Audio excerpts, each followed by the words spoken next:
Hello and welcome to Eye on Oakland. I'm Chuck Moss, your host, and we have a great guest. We're going to jump right into it. We have one of our old friends, Mark Nickita, former mayor of Birmingham, president of Archive DS, which stands for Design Studio, basically urban design, urban consulting.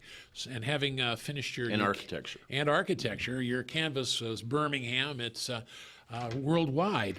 So welcome back. I was going to first ask, what is Archive DS? Well, that's our firm, Archive Design Studio, and we're architects and urban designers, and we do what we call city building, which is working in cities to either help private developments enhance the urban condition one way or another, or work with municipalities and its infrastructure, architecture, urban design, streets, buildings, infill, adaptive reuse, historic buildings. We do all of those kinds of things. A lot in Detroit. Our office has been for many, many years, for decades now, in downtown Detroit, right in the core. We've been in the Ford Building and the Guardian Building for many, many years, that corner. And then prior to that, up where the Wright & Company is there. That was our first office many, many years ago, when the place was very dark. It was not the city we see today, but we envisioned what we see today, and finally we are closing in on what we had hoped the city would be one day. So that's our firm. But we're working now in Florida, we're working in Ohio, we're working in Toronto, we're working all around Michigan. But we've historically done a lot of work in the city and have been part of the, if you want to call it a comeback, I call it a rising back from a very difficult time, and I'm very, very proud of where we're at in the city right now. Well, we'll let full disclosure and the truth be known here. You were the first and only person to be bullish on Detroit for a lot of years, and you even got the nickname the Maniacal Optimist because no one believed, that was Andres Duani said that, the designer, and we thought you were nuts. I'll be honest, I thought you were nuts. It was a benign form of lunacy, but it was lunacy. It turns out you've had the last laugh, which is great, and we're all happy. I'm down in the downtown more often than not these days. Mm-hmm. So I got a question. So I guess what I was going to ask is what's going on in Detroit, in the metro area. Detroit seems to be perking along great, so we love it. What's going on? Any other areas of note? Well, I'm an advocate of cities. I'm an advocate of walkable places. Being Birmingham, that's one of the things that my 25 years of service in Birmingham and planning board and city commission and mayor, the focus of a lot of what we did in Birmingham and have been doing for many years, and what I was surely working on, is making it more walkable, more people-oriented, more pedestrian-oriented. So those are the kinds of places that I think are the best in Metro Detroit. And downtown Detroit being the sort of the king, pin, if you will, the biggest, obviously it's a major city, it's a big city, and it's a great urban experience. It's great, it's built for people because it was built 300 years ago, so it was built for people, not for cars, and it's historic and filled with all kinds of intriguing, interesting things. So Detroit is where it's at. In my opinion, it's the primary big nut. But all these other sort of downtowns, I think, are great in Metro Detroit. And Birmingham being, of course, my favorite. I have a little bit of a personal interest there. So do I. Yeah, just a little bit. Yeah, and of course we do. But I'm a big fan of all of the urban environments in Metro Detroit, and there are many of them. There's actually a couple dozen of them. Plymouth, Northville, Royal Oak, Ferndale, Rochester. These are all really great urban walkable experiences where you can go there. There's historic buildings. There's a lot of interesting elements. There's restaurants and public spaces that you can go to, which is really important. So you can go to a place like that and just sit at it. You can go to a cafe, but you could sit in a sort of little parkette or a square or what have you. I mean, these are the places that I think are as my friend Jim Kunstler, a well-known author, says, these are places worth caring about. And it's sort of a term. Was Kunstler the guy who wrote the Geography of Nowhere? Yes. Yeah. Okay. And that's how I got involved with him, because it was one of the quintessential urban books. I read that years and years ago. Yeah, it's an early '90s book, and that's how I got to know him. I looked him up after I read that book, and then we've been friends ever since. Believe it or not, I reviewed it for the Detroit News. Really? Years ago. Yes. That's funny. Interesting. I wonder if that somehow came across it in a review. I wonder if it was that review. That would be interesting. Anything's yeah. possible. Yeah, yeah. So now Royal Oak and Ferndale have Detroit kind of had it, lost it. It's going to get back. Royal Oak and Ferndale never lost it. Be Royal Oak, So we're going back to. I actually wrote the first once again back articles in like '82 saying that Royal Oak was a happening place, and I had the then editor, whose name I will not embarrass her with, 40 plus years ago, saying I only thought that because I was from Midland and thought it was cool, and it turns out I was right. But so it's good to know. Well, and there's these other towns that are starting to grow too that are becoming really great places like Clawson, for example. A place that you would just sort of drive through in past years, and now it's a real place. I mean, I used to say Clawson is there. what is, the people who we're talking now, geez, we keep going back here, like 30 plus years here, who wanted to kind of throttle Birmingham becoming what it is now. They thought it could just stay what it was at, but you can't because, for one thing, the department stores are closing. But that you would just be Clawson. Do you want to be Clawson? And, well, I think they kind of did. Yeah. But Clawson now isn't Clawson. Clawson's great. It's great, yeah. And so that's exciting, too. And I think it makes, we talk about all, boats rising, right? I mean, this is one of those things where Detroit does better. Metro Detroit looks great. It looks great, is a better place to be.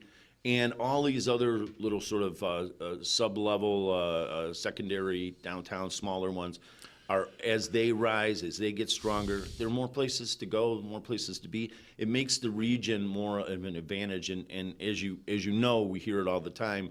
In business, it's all about talent, bringing people, having people, keeping people.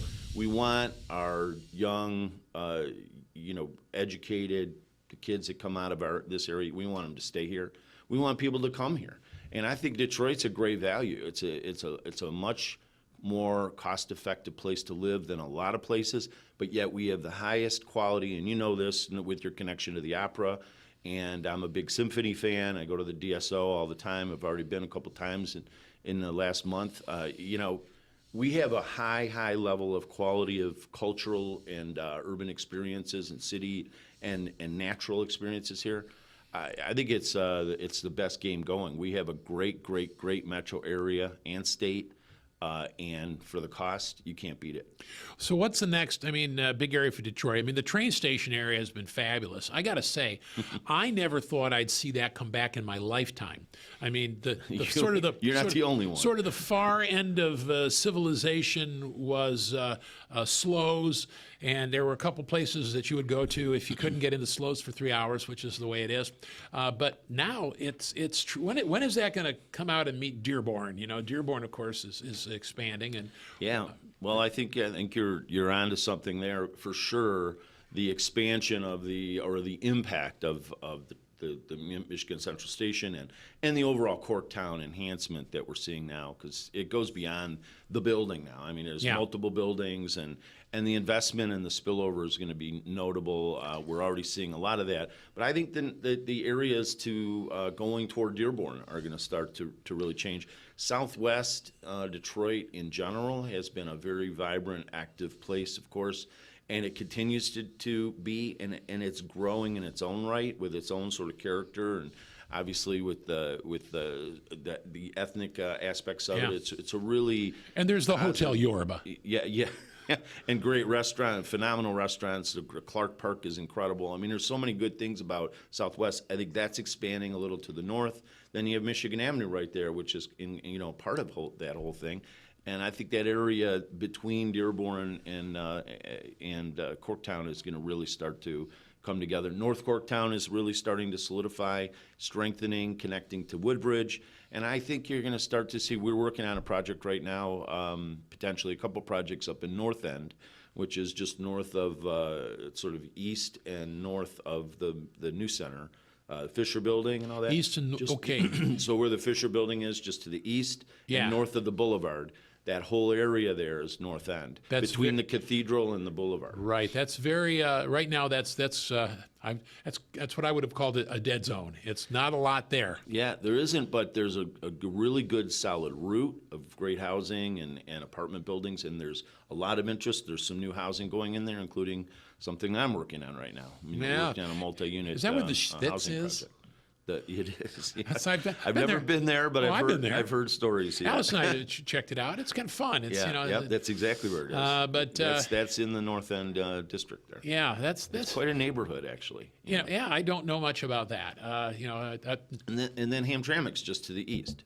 You know, so you have Hamtramck and you have the Woodward corridor, and you have this gap between Boston Edison and the Cathedral and Right. and the Boulevard. That whole area, I think, has great potential. what I find interesting is when you get to the east side, you know, between downtown and Grosse Pointe, that area to me, yeah, that was I'll use the term, I use it, a dead zone. That was bad back when I moved in '76 to go to law school. Yeah. And now there are little pockets there that are really nice and have come back. It's like nobody knows about them, but they're really they're real gems. Yeah, there's a number of really, you know, what you could consider catalyst areas or hotspots that are still not only stabilized but are actually thriving and growing. And so there's that area as well.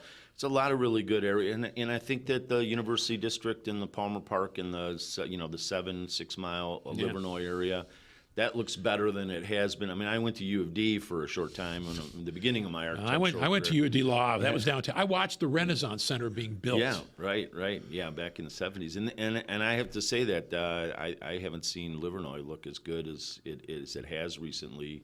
I don't know, maybe in my lifetime. You know, that area is really coming along nicely. Well, good. We mentioned the Renaissance Center. What's going to happen to the Renaissance Center? I know Well, I have my I ideas. don't believe it's going to be demolished. It's a common. Then what the heck are they going to do with a it? common discussion about, you know, it's going to be demolished. I think that's highly unlikely. I think it's in very good shape relatively. I mean, obviously it's you know, it's quite a few years old, but It's but 50 not, years old. I know, but 50 years old in most buildings' lifetime is really not much of it at all, as you know. But I do think it needs a number of different sort of a rethinking, which is what's going on. I mean, you have the team that's involved is really kind of stepping into, I think, a real analysis of what you know what should be there going forward, and I think it's a really great bones to work with. I think the towers are iconic and very important to the city in a lot of ways. But there's a lot of areas where there's significant things that need to be done. I think it's going to be adaptive reuse to a different degree than what's there. I think it'll still have some office, of course. It'll still have a hotel. I think the Center Hotel and the tower is doing relatively well. I think that'll continue. We need hotel space. That's going to be solid. A couple of the towers I could see being repurposed as residential or some other derivation. And I think the real issue is at the grade level. I think the ground level needs to be completely rethought.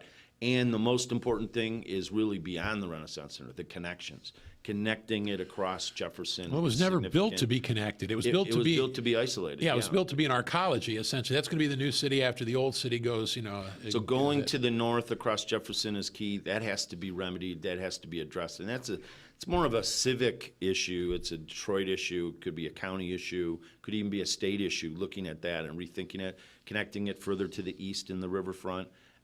They've already done a pretty good job connecting it to the water to the south. But it's the connection and the ground level and the sort of access and the visibility is really where I think the significant change needs to happen. And if that happens, I think it'll start to become part of the city again. Well, as it should be. again, was it ever? It should be part of the city. In theory, it was. But if you were the it maniacal really has optimist never for the been. Renaissance Center, I was the opposite. We're going to have to leave it right there for a second. We're going to take a break. We're talking to Mark Nickita, a former mayor of Birmingham and president, co-founder of Archive Design Shelter, which is a city building. Design studio. Design studio. Not shelter.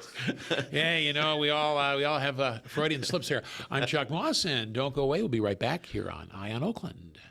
Hi, I'm Smokey Bear, and I made an assistant to help you prevent wildfires. Dude, I've got this. I've been camping since I was 5 years old. But I am a camping influencer. You know what? I'll bet you $5. Okay. Assistant Smokey, what is the best way to put out a campfire? To put out a campfire, drown with water, stir, drown again. Then make sure the fire is out cold by feeling with the back of your hand. Wait, really? I'll take the $5. Welcome back to Eye on Oakland. I'm Chuck Moss, and we're talking with Mark Nickita, who is the president and co-founder of Archive Design Studio, as well as former mayor of Birmingham, longtime commissioner back when the commission was a little more cohesive than it is now, but that's okay. We don't need to go back to the era that I was there. Better less said about that, the better. So we were talking about the Rensen and things, and I want to get the malls, because Rensen was basically a mall with offices, and I think they were going to put living component. They're continuing their extinction level event. Somerset is holding on pretty well, but are any of the rest doing okay? Yeah, the mall world is evolving, as a lot of development does. I mean, you got to think cities, and I use this term all the time. It's often used in my circles. Cities are organic. They evolve like a natural sort of being, if you will, and all of that changes. I'm going to stop, and here's why. You know where I first heard that?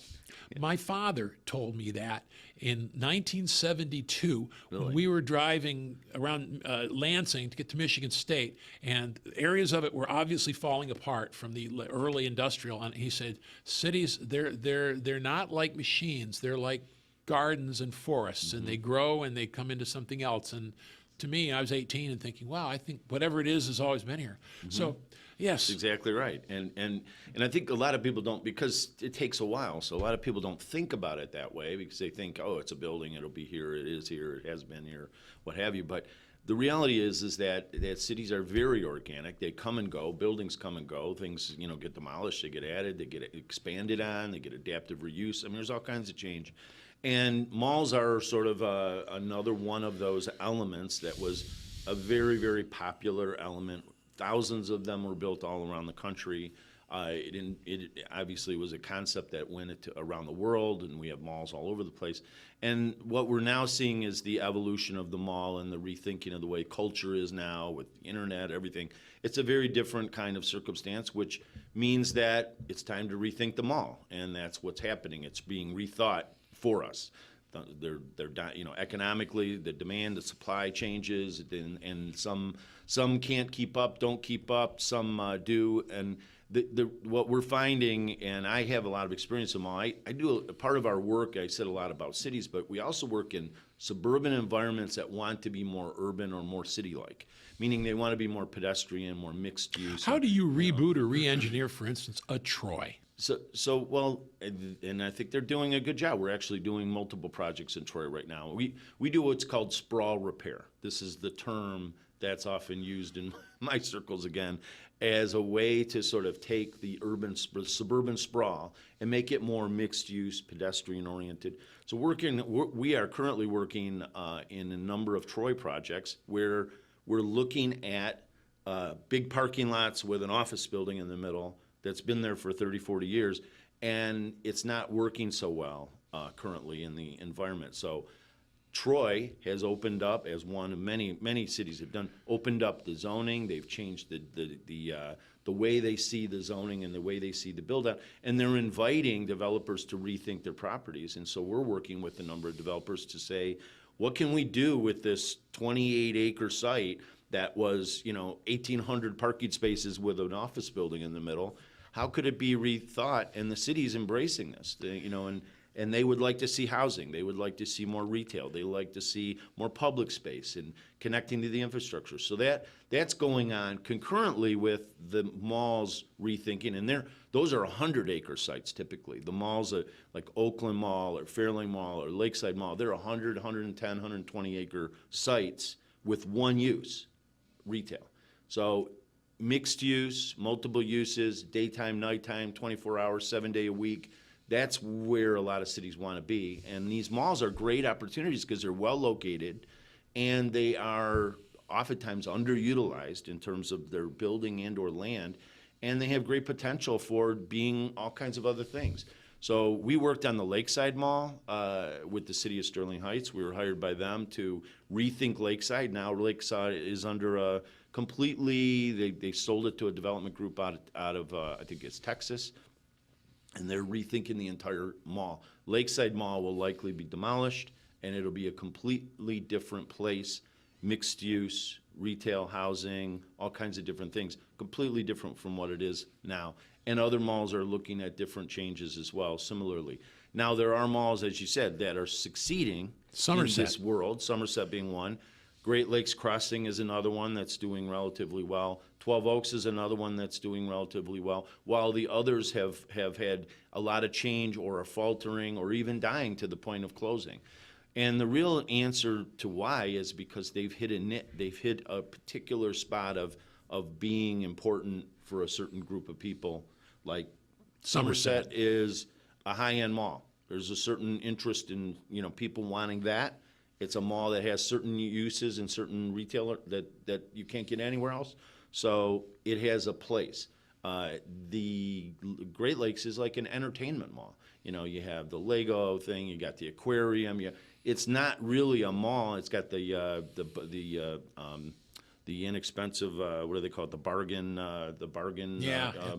It's got the seen on TV store. It's got more unique stores that you don't get anywhere else. Plus, there's an entertainment factor, so it's distinct. It's distinguished itself. 12 Oaks Mall, I think, is succeeding because it's really the only mall on the entire west side of the Metro Detroit area, and it kind of covers this whole area. They didn't have a lot of malls out in the west, like in the middle of the center city. So it sort of thrives because it's kind of the only game where you can shop out there in that way. So there's certain areas where they're thriving, but a lot of them are having to be rethought. And we're working on some of those, and it's exciting. I think there's great opportunity. And some are going to close, some are going to die, and they'll become totally redeveloped. Others, I think, will become something else, and they'll incorporate that mixed-use opportunity. It's all dynamic. I mean, there's evolution. I mean, little shrewish mammal things evolved into elephants, and T-Rexes evolved into City's crows. organic. There you go. Let them go down. Talking about, we were talking about communities and things. Is Pontiac? I mean, I was thinking of Pontiac, by the way, and I drove to I was driving to Pontiac, and I realized, we think of all the communities as all down Woodward Corridor, right next to each other, but there's a lot of space, a lot of land, and then a lot of marginal old industrial between downtown Pontiac and I would say Square Lake, Square Lake Woodward, which is Bloomfield Township. Is downtown Pontiac ever going to come up and be part of the corridor? For a while, it looked like it was gonna. I want maybe 10, 15 years ago. Yeah. And that kind of New Pontiac. yeah. Well, That's what they called it, right? They used to have all these galleries, and my wife and I would go there every month. And then the nightclub scene Yep. was really big for a while. I never went there, but Well, I didn't either, but I took note of the fact that it Yes. became a place in that regard. Well, I think very highly of Pontiac for a number of reasons. One is its location is phenomenal. It's very well connected. It's in the center of Oakland County. It's connected to a lot of accessibility, and it's just got historic bones. It's got really great urban, beautiful buildings, incredible urban sort of walkable situation. Pontiac has historically, struggled to sort of get out of its own way, if you will, and so that's been one of the challenges. But I've worked on a number of projects, probably about 14 to 16 projects over the years in Pontiac. A lot of planning. I've done a lot of, sort of urban design planning. We've done some buildings there. And I know a lot about it, and actually I'm now currently getting involved in it again as part of, part of some of the things that are going forward. I think the county saying we want to be part of Pontiac, we want to be there, we want to move some of our people from Telegraph down into the center and make that part of the home of the county. That's a real game changer. I think it has it'll have a big impact. Now you're getting sort of all hands on deck. You're getting the county really involved. You have the city involved. To some degree, the state's involved because there's some funding and all. This is a real opportunity for transformation, and I think it's the root of what will become the Pontiac of the future, which I think is a great opportunity that has been overlooked. can they get rid of wide track? Can they put Woodward It's through? happening too. The thinking in the new, they're already looking at the circle, the ring road, Yeah. and killing it like we did in Birmingham. Thank God for the most part, although it's still the remnants are still there. We still have more to do in Birmingham, but we've killed the ring road in Birmingham. It was one of the best things we did to make it more walkable. Pontiac is underway to do that. They're scheduled to do that. Take out the one-way ring Yeah. and make it two-way. That's going to change a lot. And there's, as part of the new thinking of the county coming in, is to actually do something with Saginaw and actually make it more of a real street again. Well, that one So, building that's in the way. Yep, the Phoenix Center. Yeah, the Phoenix Center. Yeah. I remember when I was at the county, we just kept trying to figure out what to do with it. Yeah, You know, yeah. And everybody, yes. But I think there's some real blow it and get it out of the way movements so the road can go through it now. again. That's where there's a lot of thinking. The latest thinking is to alter that dramatically. Well, and now, is there anything that can be done with Flint? And my family is from Flint, so my mother and my wife's mother's family are from Flint. Well, we haven't done a lot of work in Flint, and I know a lot about it. I was just out there recently looking at a project with some planning project there. I know of the changes that have been happening. I'm pretty. I would say I'm pretty a maniacal optimist. Pretty optimistic about Flint's future. I think it's in a better place now than it's been in a long, long time.